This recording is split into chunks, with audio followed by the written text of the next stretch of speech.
हेमंत सरकार के कार्यकाल के 3 वर्ष पूरे हुए और सरकार के द्वारा जो वादे किए गए थे चुनाव से पूर्व कि 3 वर्ष में वो 15 लाख युवाओं को नौकरी देंगे, प्रतिवर्ष यानी कि 5 लाख युवाओं को नौकरी देंगे। लेकिन आजसू की तरफ से सरकार को याद दिलाया गया था कि 3 वर्ष पूरे होने के बावजूद भी राज्य में युवाओं को नौकरी नहीं मिली। अब इसके खिलाफ सड़क पर युवा उतरेंगे और आजसू उनको साथ देंगे। कई नेता हैं हम आजसू के हमारे साथ मौजूद, इनसे ही जानते हैं कि आखिर युवा दिवस पर क्या कार्यक्रम है और किस तरह से सरकार को घेरने की कोशिश होगी। क्या कार्यक्रम है? देखिए, जैसा कि जो युवाओं की बेरोजगारी पर जो सवाल उठ रहे हैं और जो सरकार ने जो वादा किया था 3 साल पहले कि हम लोग इतने लाख नौकरियां देंगे उनको, युवाओं को, तो वो वादा पूरा अभी तक हुआ नहीं है। धरातल में लगभग कुछ 500 कुछ नौकरियां ही ये लोग दे पाए हैं। तो उसके खिलाफ हम लोग उठो जागो आक्रोश मार्च निकालने वाले हैं 12 तारीख को युवा दिवस के अवसर पर, जो कि 11 बजे अरगोड़ा मैदान से शुरू होकर बापू वाटिका तक जाएगी। और इस दौरान हम लोग सरकार को उनके वादों को फिर से दोहरवाएंगे कि आपने 3 साल पहले वादा किया था कि इतने लाख नौकरियां देंगे, आपने दिया नहीं। नौकरियां नहीं मिलने पर बेरोजगार भत्ता देंगे, उस पर भी आप कुछ कर नहीं रहे हैं, उस पर भी आप कोई कार्यक्रम नहीं चला रहे, कुछ बात भी नहीं कर रहे हैं। अभी पंचायत स्तर में बहुत सारी नौकरियां थी, उनको हम देना चाह रहे थे, वो भी अभी तक कुछ कार्यक्रम हुआ नहीं है, कुछ बोल नहीं रहे हैं।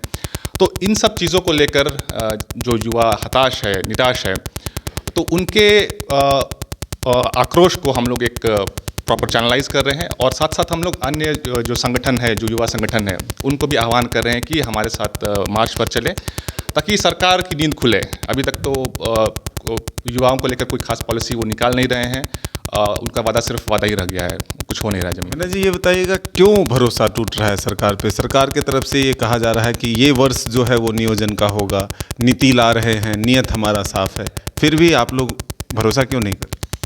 भरोसा कैसे करें? जिन चीज़ों को यहाँ हो जाता जो झारखंड के अंदर विधानसभा के अंदर वो उनको आप भेज देते दिल्ली, उसके बाद जो नियोजन नीति लाते हैं वो यहाँ बनती है और हाईकोर्ट में जाते फ्लॉप कर जाती है। आर्टिकल के केस में जो 2 चीज़ें बहुत मेंशन की गई हैं, वो पहला होता है right to education, right to life और right to education. Right to life में हम देख रहे हैं कि कैसे आंगनबाड़ी में बच्चों को, स्कूली बच्चों को वादा था कि प्रतिदिन 1 अंडा देंगे। आज उन्होंने प्रेस कॉन्फ्रेंस करके बताया है कि अंडे बच्चे को मिल नहीं रहे हैं। जो हरा कार्ड इन्होंने दिया था कि राशन कार्ड, हरा कार्ड से अनाज हम देंगे गरीबों के बीच में, वहाँ भी अनाज मिल नहीं रहा है। तो आप ना खाने दे रहे हैं, ना पढ़ने दे रहे हैं, ना भोजन दे रहे हैं, ना ज्ञान के लिए किताबें दे रहे हैं। और अगर किताब बच्चे पढ़ रहे हैं तो विज्ञप्ति आप निकालते हैं, नौकरियां नहीं दे रहे, विज्ञप्ति फेल हो जाती है। परीक्षा में लड़के हम लोगों ने, सारे लोगों ने कैलेंडर घर में सजा लिया, नया साल आ गया, विद्यार्थियों ने जो कैलेंडर सजाया था जेपीएससी के अनुसार कि कब एग्ज़ाम कब होगा, वो कैलेंडर आप फेल कर दे रहे हैं, रद्द कर दिए। अब बच्चों के पास कोई कैलेंडर नहीं है जिससे तैयारी करें। तो जिसके ऊपर दर्द बीतता है ना, मैं इसीलिए अभी इसके पहले भी कहा कि धूमिल जो ने कहा था कि बोलते हैं लोग सदा क्या आई है भाई, लोहे का स्वाद लोहार से नहीं, उस घोड़े से पूछो जिसके मुंह में लगाम है, जिसके मुंह में बेरोजगारी है। जो बच्चा घर से जाता है, 18 से 28 का बच्चा अगर घर से बाहर निकलता है और खाली जेब घर आता है, एक घर मध्यम वर्गीय और निम्न मध्यम आय वर्ग के परिवार के लिए, झारखंड में आय का क्या है ब्यौरा, वो बहुत दुखद स्थिति हो जाती है। तो ये बर्दाश्त की एक सीमा होती है और बच्चे जो हैं काफ़ी आक्रोशित हैं इसको लेकर के। इस संकल्प मार्च से हम उन्होंने संकल्प उठाया कि भाई कम से कम सरकार को ये संकल्पित हम करें कि जो संकल्प पत्र उन्होंने पढ़ा था, जो मैनिफेस्टो उन्होंने चुनाव में आने के पहले दिया था, प्रतियोगी परीक्षाओं को किताबों को पढ़ने से हमें कोई फ़ायदा नहीं, क्योंकि पढ़ते हैं और एग्जामिनेशन ही रद्द हो जाता है। तो बेहतर होगा कि तमाम किताबों को हम फेंक दें एक सिरे से और हम सरकार के संकल्प पत्र को पढ़ें। और संकल्प यात्रा के द्वारा हम उन्हीं संकल्पों को याद दिलाने के लिए संकल्पित होकर के विवेकानंद का जो मंत्र है, उठो जागो और तब तक चलो जब तक लक्ष्य की प्राप्ति न हो जाए, हमने सोचा कि युवाओं को पहले वहाँ मैनिफेस्टो ही पढ़वाते हैं। और वो खुद से बोल रहे हैं कि हम पढ़ते हैं, मैनिफेस्टो पढ़ने की ज़रूरत है, सरकार शायद भूल जा रही है। तो विश्वास करने का इसलिए नहीं है कि सरकार जो कहती है, सरकार जो लिखती है, सरकार जो वादा करती है और जिस मैंडेट को प्राप्त करती है, उन सारे वादों से मुकरती है।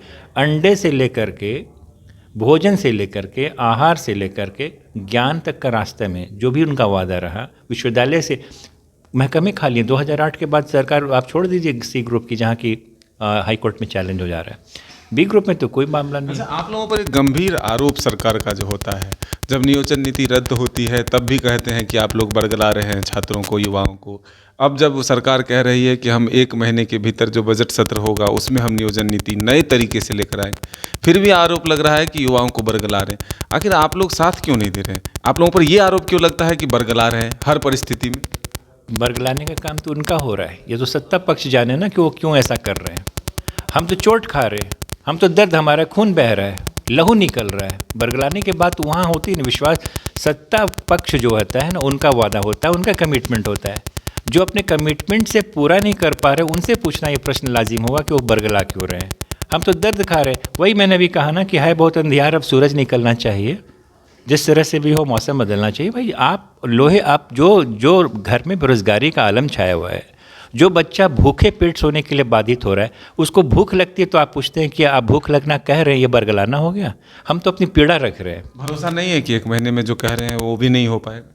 भरोसा नहीं होने का तो पहले ही रीज़न कहा हमने कि जो कहा वो सारे फ्लॉप करते जाते हैं। एक एग्ज़ाम के बाद दूसरा एग्ज़ाम, दूसरे एग्ज़ाम के बाद तीसरा एग्ज़ाम, सारे एग्ज़ाम से कैलेंडर ही रद्द कर दिए वो। अब तो एग्ज़ाम की बात ही नहीं होगी, कैलेंडर रद्द होगा। और वो सरकार अपने संकल्प, विपक्ष के तौर पर हमारा काम है सरकार को उसके उत्तरदायित्व का बोध कराना। ये संकल्प यात्रा हमने इसलिए रखा कि सरकार अगर 1 महीने में कर रही है तो संकल्पित हो और उस निर्णय के लिए इस बार वो बहुत मजबूत कदम उठाए। हम वही सरकार को मदद ही करना चाहते हैं कि आप भाई होश में रहिए और जो हमारे बच्चे जो हैं बेहोशी के आलम में इधर उधर। इससे कितना इत्तेफाक रखते हैं कि वो सरकार की तरफ से जो ये कहा जाता है कि हम कुछ भी बनाते हैं वो बाहरी तत्व आकर के, चाहे वो नियोजन नीति रद्द हो या फिर और भी जो नीतियाँ बनती है, बाहरी लोग आकर के हमारे यहाँ कानून को तोड़ रहा है या फिर वो अपना हक बढ़ाने के लिए इस तरह के प्रयास करते हैं, इससे कितना इत्तेफाक रखते हैं? ये इससे गैर जिम्मेदाराना बयान सरकार का कुछ हो ही नहीं सकता है, क्योंकि ये देश संविधान से चलता है। जो नीति फ्लॉप हुई है वो कॉन्स्टिट्यूशनल मेजर्स पे फ्लॉप हुई है। संविधान इस पूरे देश का है और जो नीतियां हाईकोर्ट से वहाँ पर गिरी हैं वो किसी बाहरी और अंदरी से नहीं। हम भारत के लोग भारत को एक संपूर्ण प्रभुत्व संपन्न समाजवादी धर्मनिरपेक्ष लोकतांत्रिक गणराज्य बनाने के लिए तथा इसके समस्त नागरिकों वाला नागरिक से ही द्वारा फेल हुआ है। हम भारत के नागरिकों के लिए हमारा संविधान संकल्पित है ना। तो जो भी हो रहा है वो चूंकि असंवैधानिक था इसलिए गिरा। अंदरी और बाहरी की बात करने वाली ये तो सिर्फ वही लोग हैं जो अलगाववादी राजनीति से और ये सृजनशील राजनीति के पथ से भटक रहे हैं। ये चीज़ों को भटकाना हो गया। मुद्दे पर आइए। आपने लिखा था कि आप देंगे, ये आपका संवैधानिक आपका फर्ज होना चाहिए। तो संविधान के अनुसार नहीं था इसलिए गया। अंदर और बाहरी के बाद हम भारत के लोग के द्वारा वो खारिज होता है वहाँ पर। आप एक लड़के को कहते हैं कि आप यहाँ के ही जो लोग, जो यहाँ के सदान लोग, जो बाहर से मैट्रिक उन्होंने कर लिया, उनको आप एक तरफ से खारिज कर देते हैं, आप भरने नहीं दे रहे। तो वो तो जाना ही था। झारखंड के लोगों का हक आप मार रहे हैं, बाहरी को कहाँ बात हो जाती है? नौकरी तो नहीं मिली, बेरोजगारी भत्ता मिला किसी को? कहाँ मिला? अभी तो हमने देखा उनका वादा पत्र हम पढ़ रहे हैं। बेरोजगारी भत्ते के लिए तो जब तक नौकरी नहीं तब तक बेरोजगारी भत्ता देने की बात थी, 5 और 7 हज़ार रुपया देने की बात थी। कहाँ मिल रहा है? कहीं नहीं मिल रहा है। पूछिए आप युवाओं के पास। ढूंढते नहीं हैं आप लोग? हाँ, मिलता नहीं है, ढूंढते नहीं है। कहाँ? आप ढूंढ के लाइए। अगर किसी को मिला हो तो हम कह दें, खुश हो जाएंगे, हम भी आपके साथ ताली बजाएंगे। कोई नहीं मिल रहा है। मैं तो विश्वविद्यालय में हूँ ना, मैं तो देखता हूँ छात्रों की हताशा क्या हो रही है ना। उनका दर्द को जानने वाला उनके अभिभावक के तौर पे मैं महसूस कर पाता हूँ कि बेचारे की क्या स्थिति होगी। अगर कोई चीज़ की सर्टेनिटी नहीं है, वो अनिश्चितता बहुत भयानक चीज़ होता है, अंधकार दिखता है। तो फिलहाल सरकार के द्वारा ये जरूर कहा जा रहा है कि 1 महीने के भीतर हम फिर से एक बार नई नियोजन नीति लेकर आएंगे।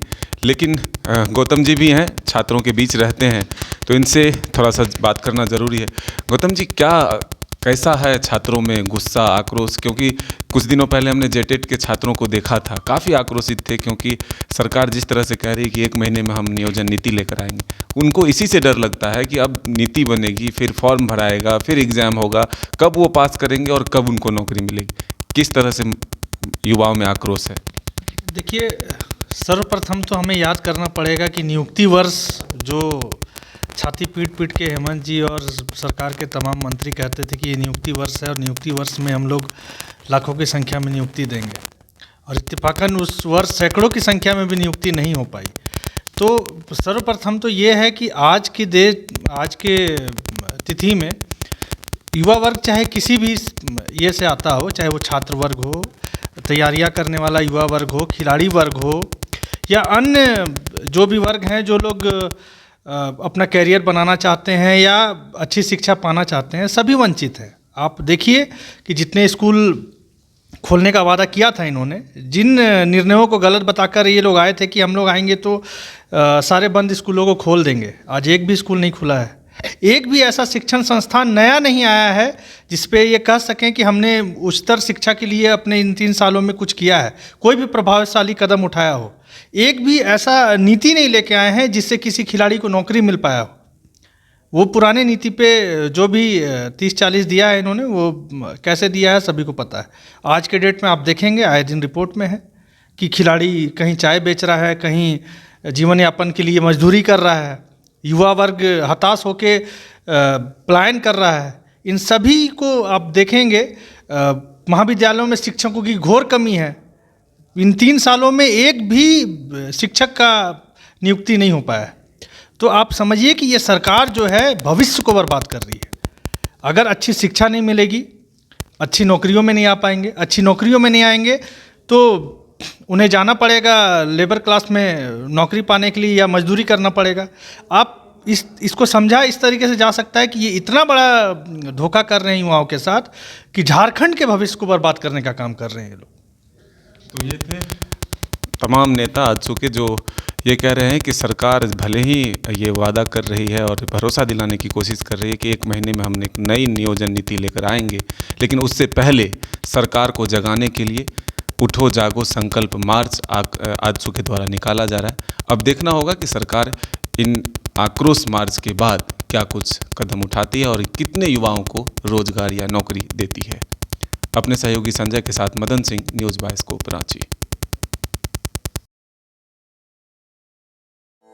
4 धामों में से एक रामेश्वर धाम सहित तिरुपति बालाजी, कन्याकुमारी, मदुरई मां मीनाक्षी देवी और श्री मल्लिकार्जुन ज्योतिर्लिंग का झारखंड में सबसे कम दर पर सपरिवार दर्शन लाभ का अनुपम अवसर। संपर्क करें मां कामाख्या धार्मिक रेल यात्रा, केसरी नर्सिंग होम, पहला तल्ला, पिस्का मोड़, रांची।